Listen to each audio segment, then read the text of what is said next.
The Assembly will hear the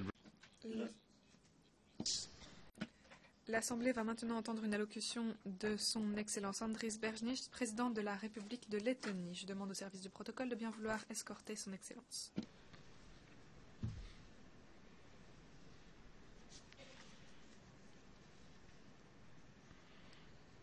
On behalf of the General Assembly, Au nom de l'Assemblée générale, je souhaite la bienvenue à son Excellence, M. Andris Bēržņiņš, président de la République de Lettonie. Je l'invite.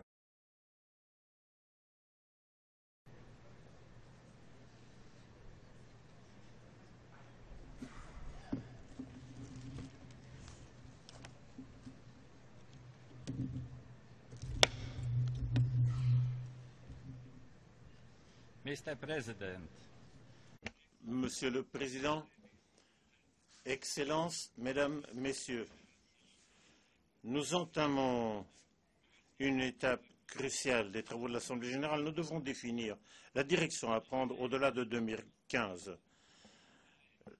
La voie devant nous doit se fonder sur le triangle de la sécurité, du développement et des droits de l'homme. Si l'un de ces éléments n'est pas promu, les deux autres vont échouer. Monsieur le Président, cette année, nous notons les tristes anniversaires des Première et Deuxième Guerres mondiales. Les deux guerres ont commencé en Europe, mais ont englobé très rapidement le monde entier, détruisant les vies de millions de personnes. La Société des Nations et les Nations Unies ont été édifiées sur les cendres de ces guerres. Aujourd'hui, à nouveau, la sécurité et la paix dans le monde sont défiées par des forces qui souhaitent réécrire l'histoire et les règles de l'ordre international. L'agression de la Russie contre l'Ukraine est un défi aux principes fondamentaux des Nations unies en s'attaquant au fondement même du système international. La Russie a acquis une partie d'un pays européen souverain en utilisant des tactiques de guerre et d'immense propagande que l'on n'avait pas vues contre son voisin. Cela a permis d'abattre tragiquement un avion civil. Cela a montré que les accords, que les engagements n'ont aucune importance et qu'ils sont prêts à faire fi de l'opinion internationale qui n'a qu'à être manipulée. Ces actions ne peuvent être que qualifiées de menaces à la paix et à la sécurité mondiale. Le monde, y compris l'Assemblée générale des Nations unies, a appuyé l'intégrité territoriale de l'Ukraine.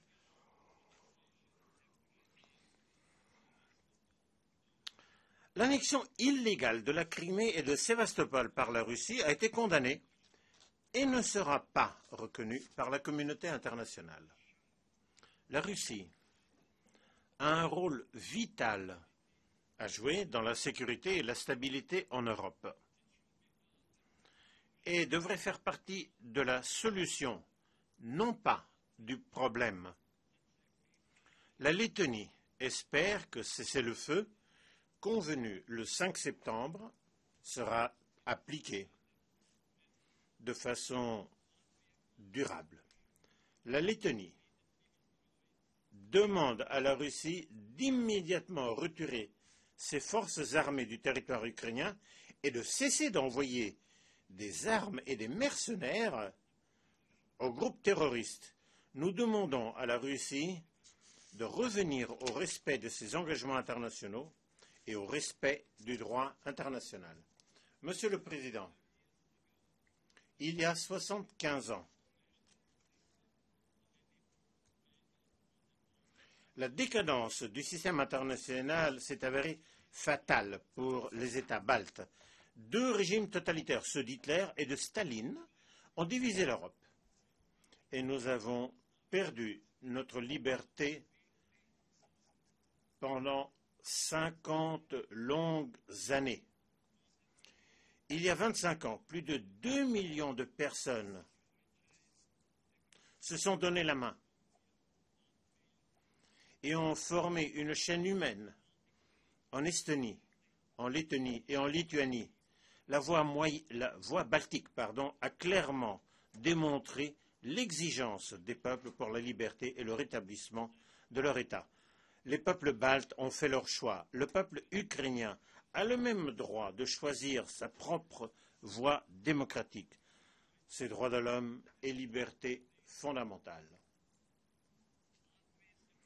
La Lettonie appuie le caractère complémentaire des efforts des organisations internationales au niveau mondial et régional pour utiliser tous les instruments à sa disposition pour empêcher que n'apparaisse un conflit gelé dans les régions orientales de l'Ukraine, d'aider et d'appuyer l'Ukraine, de respecter les instruments et accords internationaux et les engagements, et exiger qu'ils soient honorés par toutes les parties, y compris par la Russie, de maintenir l'unité et de rejeter les tentatives de diviser l'Ukraine en ravivant des sphères d'influence et en établissant un appui caché à des terroristes en tant que nouvelle norme de l'Europe.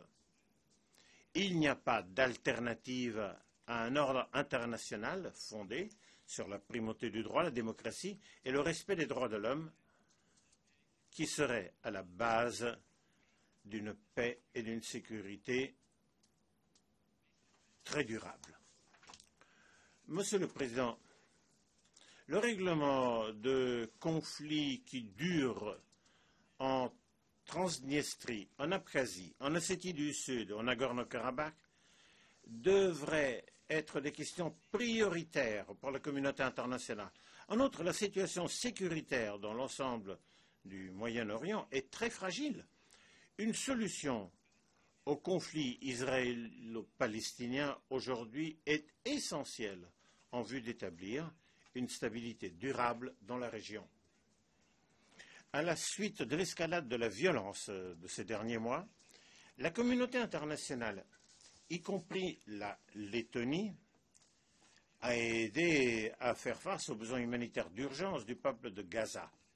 Nous espérons que le cessez-le-feu actuel sera pleinement respecté par les deux parties. Toutefois, seul un accord sur une solution à deux États réalisé par le biais de négociations directes permettra d'atteindre ces objectifs. Nous avons salué l'élimination des armes chimiques syriennes et armes connexes. La réduction des souffrances humaines des Syriens est un objectif immédiat. Néanmoins, la communauté internationale doit poursuivre ses efforts politiques pour trouver une solution à cet abominable conflit. Ceux qui sont responsables de crimes de guerre et de crimes contre l'humanité en Syrie doivent être tenus comptables de leurs actes devant la Cour pénale internationale. La capacité limitée du Conseil de sécurité des Nations unies à faire face aux situations d'urgence en Syrie et en Ukraine rappelle de façon opportune qu'il faut aller de l'avant avec la réforme du Conseil de sécurité. La Lettonie appuie l'augmentation du nombre de membres du Conseil de sécurité dans les deux catégories de membres. En même temps, l'initiative française à limiter le recours au veto mérite toute notre attention. La fin de la mission de l'ISAF en Afghanistan cette année sera une étape importante pour son peuple sur la voie permettant d'assumer la pleine responsabilité pour la paix et la stabilité dans le pays. Malgré tous les défis, l'héritage de la mission est très clair. Il y a plus de paix, il y a plus de sécurité, il y a plus de droits de l'homme et il y a plus de possibilités pour le peuple afghan, plus que jamais. Les élections présidentielles récentes en Afghanistan ont démontré la volonté du peuple afghan de vivre dans une société pacifique et démocratique. Le peuple de l'Afghanistan ne restera pas seul au-delà de 2014. L'appui international à l'Afghanistan, y compris dans le domaine de la sécurité, se poursuivra. Je suis convaincu que la coopération et le renforcement de la confiance entre l'Afghanistan et ses voisins, y compris en Asie centrale, sera un facteur clé pour les solutions de sécurité à long terme dans la région. Les impacts négatifs croissants des idéologies extrémistes violentes en Syrie, en Irak et dans d'autres pays est alarmante. Les combattants militants de l'État islamique ont exploité l'instabilité de ces pays et représentent maintenant une menace pour les communautés ethniques et religieuses.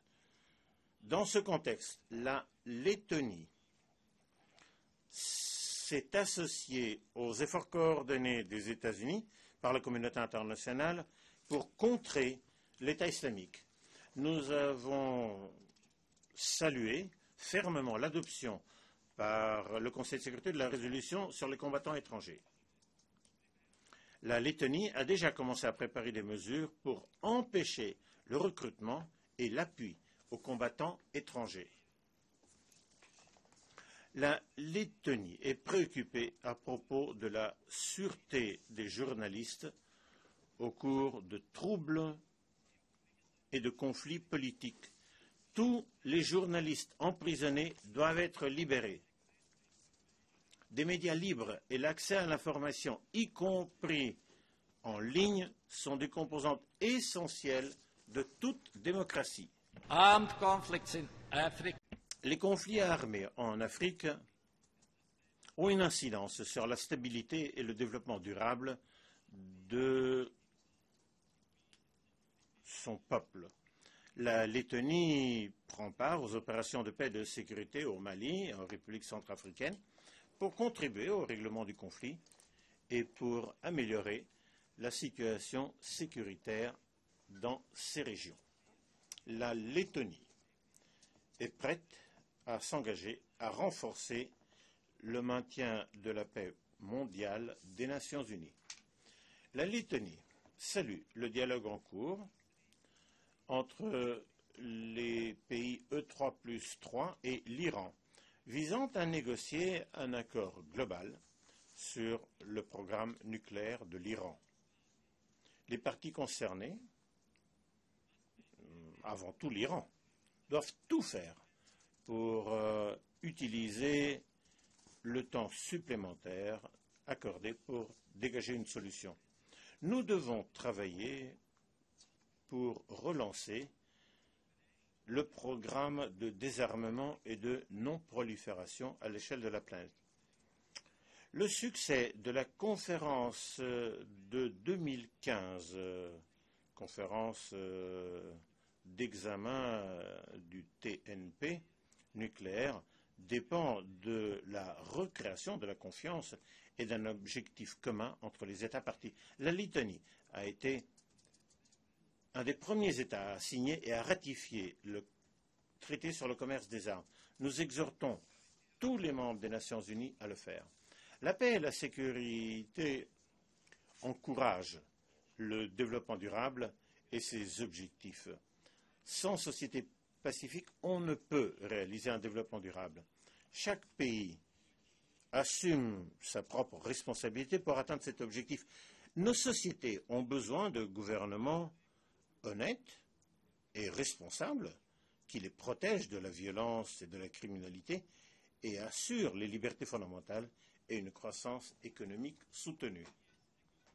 Il y a 14 ans, nous, les États membres des Nations Unies, nous avons pris un engagement historique visant à éliminer la pauvreté extrême et à améliorer la santé et le bien-être des peuples du monde en 15 ans.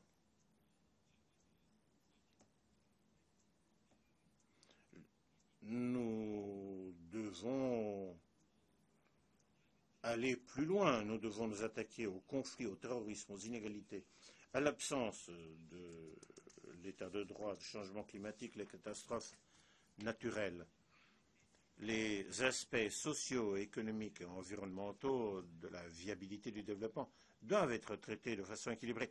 Je remercie le secrétaire général de son engagement personnel qui a permis de rassembler tant de représentants de gouvernements, du monde des affaires, de l'industrie, des finances, de la société civile, pour parler du changement climatique cette semaine.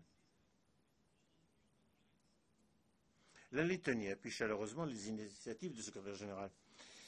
Le programme, au-delà de 2015, doit être conforme à tous les droits de l'homme et respecter l'état de droit. Il faut s'attaquer aux inégalités, à la discrimination, y compris par le moyen de la promotion des technologies de l'information et de la communication qui vont relancer toutes les sphères du développement. L'égalité des sexes est essentielle pour aboutir à des relations respectueuses et égales dans la société.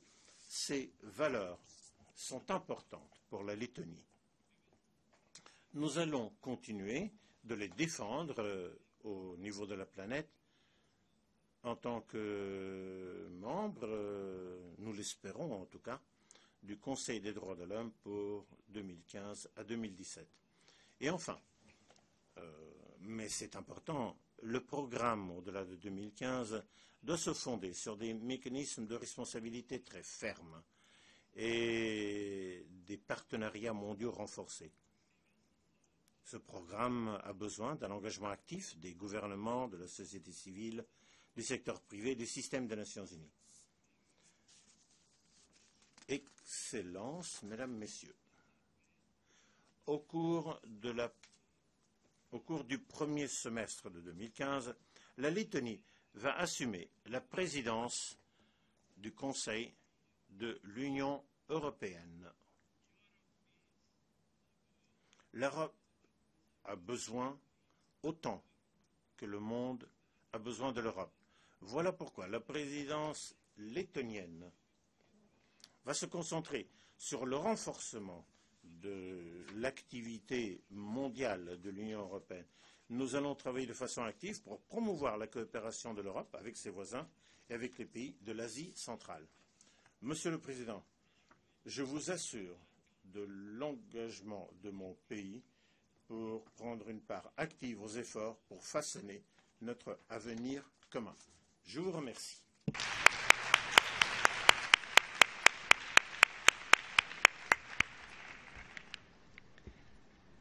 On behalf of the... Au nom de l'Assemblée générale, je tiens à remercier le président de la République de Lettonie pour l'allocution qu'il vient de prononcer.